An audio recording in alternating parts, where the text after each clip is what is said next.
Koplak, pakar ini usul Anies menjadi gubernur DKI selama 7 tahun sampai 2024. Sejatinya berdasarkan Undang-Undang Pemilu 2016, pilkada serentak akan digelar pada 2024 mendatang.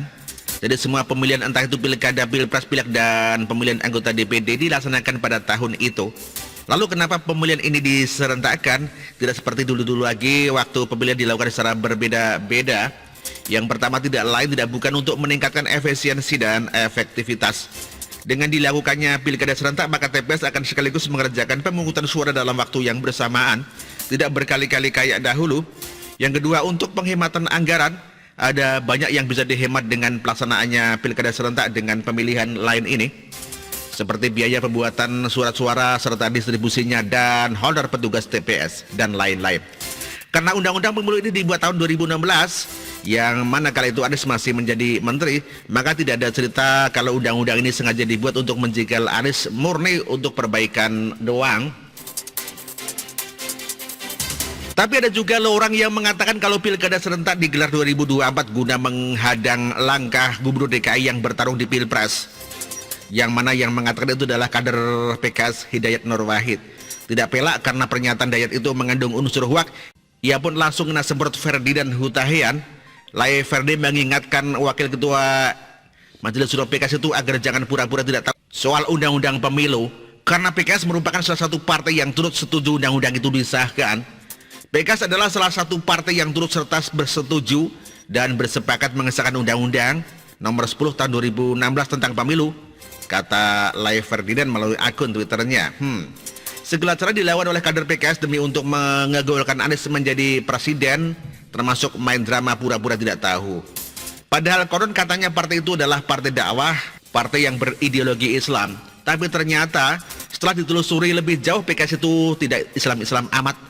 Terlebih kalau kita lihat bagaimana kelakuan kadernya yang lain seperti Tifatul Sembiring, follow akun bokep, Arif Vinto nonton bokep saat sidang paripurna, Lutfi Hasan Ishak korupsi sapi, dan Al-Huda cabuli anak kandungnya sendiri selama 7 tahun lebih. Jadi jauh banget dari kesan Islam yang mereka tampakkan. Namun sepertinya langkah PKS untuk mengegolkan pilkada DKI digelar 2022 akan menemui kegagalan lantaran tidak punya teman. Partai-partai lain baik yang lolos ke Senayan ataupun tidak banyak yang menginginkan pilkada serentak digelar 2024 bukan 2022. Di antaranya partai yang bertolak belakang dengan sikap PKS adalah PDIP, Gerindra, Golkar, PKB, PAN, dan P3. Termasuk Nasdem yang baru-baru ini juga menyatakan sikap mendukung pilkada serentak digelar 2024. Padahal kita tahu sendiri kala itu si Brewok Surya Paloh sempat mesra dengan Anies dan PKS, tapi sekarang malah berseberangan. Jadi tinggal Partai Demokrat dan PKS saja yang setuju pilkada DKI digelar 2022. Namun Partai Demokrat tujuannya melakukan penolakan itu bukan untuk mengegulkan Anies menjadi presiden. Suara mereka kan sudah punya capres sendiri yakni AHY, melainkan hanya untuk cari muka kepada orang-orang yang selama ini kontra dengan pemerintah. Persoalan pilkada DKI digelar 2022 atau 2004 tidak penting bagi partai besutan SBY itu. Tapi yang paling penting adalah pemilih Prabowo di Pilpres 2019 bisa memilih Partai Demokrat di 2024 mendatang. Itu saja. Secara partai ini kan juga mau kolaps ya. Belum lagi banyak kadernya yang tidak suka dengan kepemimpinan AHY sekarang ini, meski pandai-pandai memainkan isu. Jadi dengan melihat itu semua, besar kemungkinan pilkada DKI akan digelar pada 2024 dan Anies akan nganggur selama 2 tahun. Gubernur DKI akan dijabat oleh PLT. Tentu hal ini sangat tidak menguntungkan bagi Wan Anies, karena dalam waktu yang cukup lama dia akan kehilangan kekuasaan, panggung, serta penghasilan untuk modal bertarung di Pilpres 2024. Lantas apa yang akan dilakukan oleh pendukungnya yang lain supaya Anies tetap dapat panggung dan penghasilan di DKI?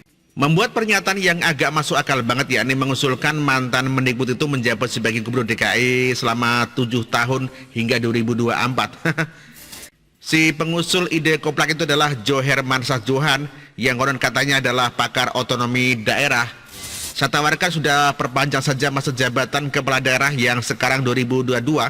Misalkan Pak Anies Baswedan di DKI Jakarta sudah tambah 2 tahun lagi, demikian katanya tanpa bersalah.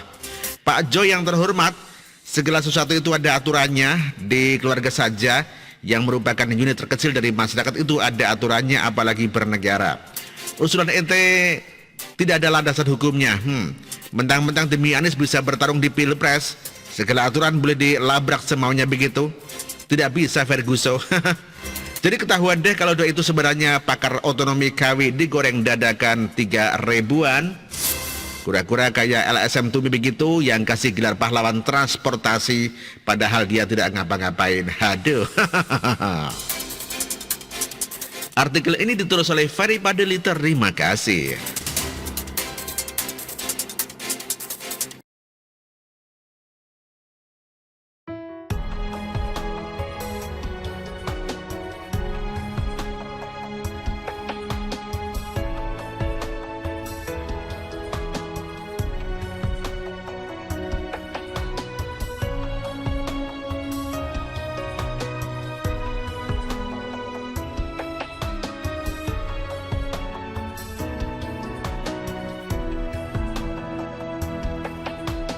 Bersih, jujur dan merakyat,